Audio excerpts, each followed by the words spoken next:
Vietnam ও থাইল্যান্ডে শোল মাছের চাষ হলেও আমাদের দেশে এ জাতীয় মাছের পোনা না থাকায় সুস্বাদু এই মাছটিকে চাষের আওতায় আনা সম্ভবপর হচ্ছিল না।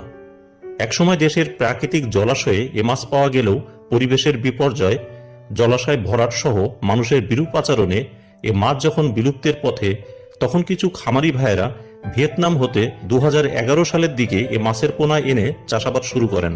কিন্তু পরবর্তীতে বিভিন্ন জটিলতায় আর সম্ভবপর হয়ে ওঠেনি।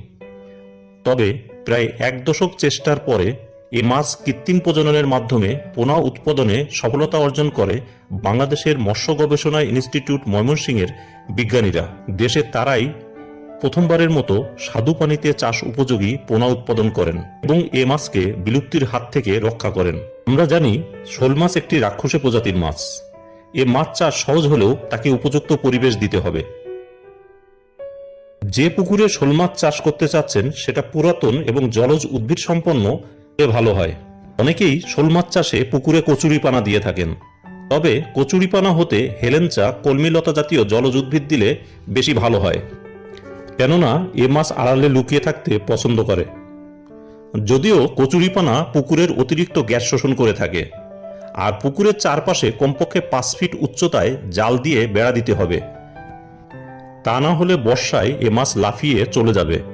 এরপর শতাংশ প্রতি 20 থেকে 30টি পোনা মজুত করা যেতে পারে।